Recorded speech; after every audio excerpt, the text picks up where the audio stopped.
আমরা এখন পরিসংখ্যা বহুভুজ বা ফ্রিকোয়েন্সি পলিগন নিয়ে একটুখানি আলোচনা করব। কি করে ফ্রিকোয়েন্সি পলিগন আঁকা যায় সেটাও দেখব।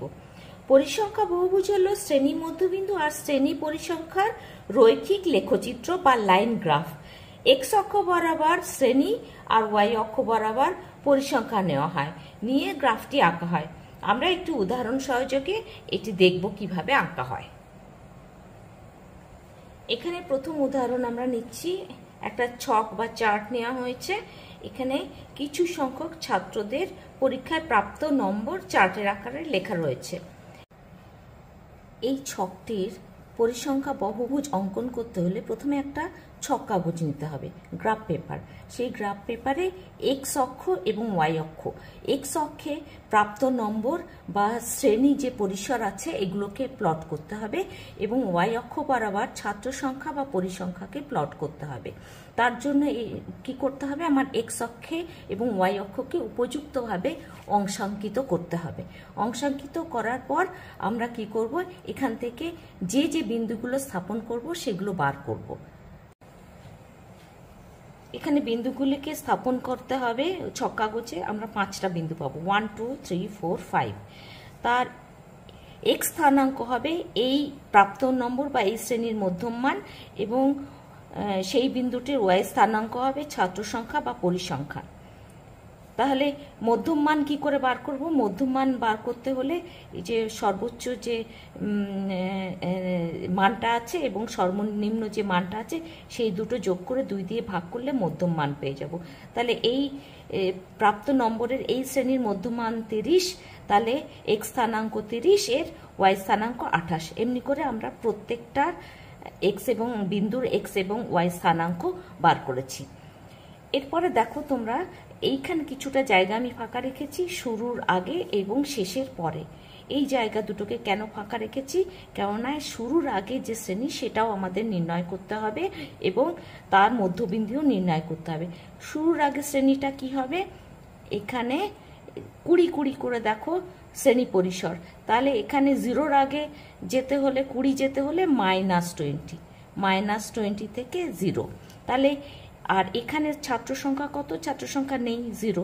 তাহলে এখানের বিন্দুটা কি হবে, -20 + 0 ভাগ 2 -10।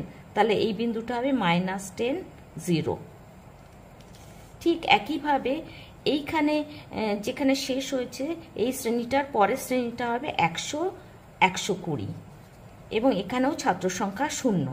তাহলে এই যে শ্রেণী, এই শ্রেণীটার মধ্যবিন্দু কি হবে, এক্স অক্ষের বিন্দু হবে এই দুটোর মধ্যবিন্দু মানে 110 এবং ওয়াই অক্ষে ছাত্র সংখ্যা 0।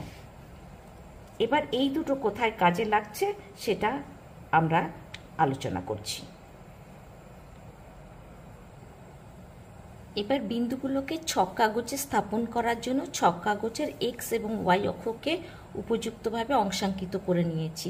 যেহেতু প্রথম শ্রেণীটা শুরু হয়েছে 0 থেকে 20, তা আমরা 0 থেকে 20 গ্যাপে এক্স অক্ষ অংশাঙ্কিত করেছি এবং এখানে ছাত্র সংখ্যা ম্যাক্সিমাম ছাত্র সংখ্যা হচ্ছে 45 জন। তাহলে ওয়াই অক্ষে ম্যাক্সিমাম 50 পর্যন্ত আমি নিয়েছি। নিয়ে এখানে 20 আর এখানে -20ও আমরা করে নেব। তারপরে আমরা বিন্দুগুলোকে স্থাপন করব। তাহলে 10 6 হবে এখানে, 30 28 হচ্ছে এখানে, তারপর এটা হচ্ছে 50 45 হবে এখানে, তারপর এটা 70 11 হবে এখানে, তারপর এটা 90 10 হবে এখানে। বসানো হয়ে গেল। এবার এই যে বিন্দু 5টা বিন্দু পেলাম, এই বিন্দুকে আমি স্কেলের সাহায্যে, আমি এখন হাতে করছি, স্কেলের সাহায্যে যোগ করব। যোগ করলে আমরা এরকম একটা গ্রাফ পাবো। কিন্তু এটাকে তো আমরা পলিগন বা বহুভুজ বলতে পারি না, কেননা এখানে ফাঁকা রয়েছে, এখানেও ফাঁকা রয়েছে।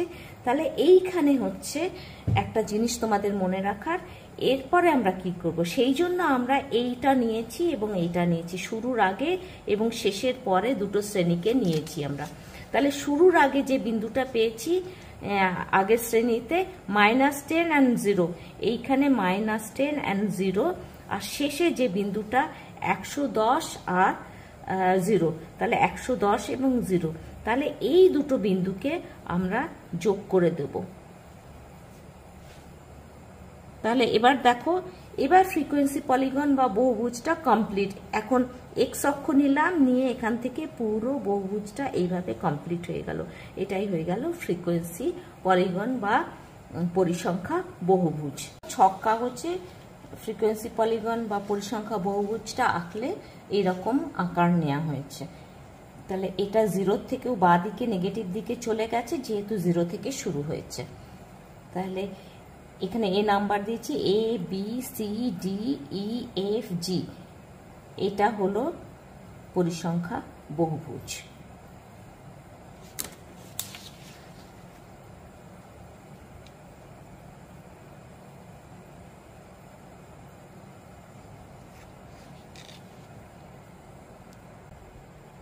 এরপরে আমি আরেকটি উদাহরণ নিয়েছি।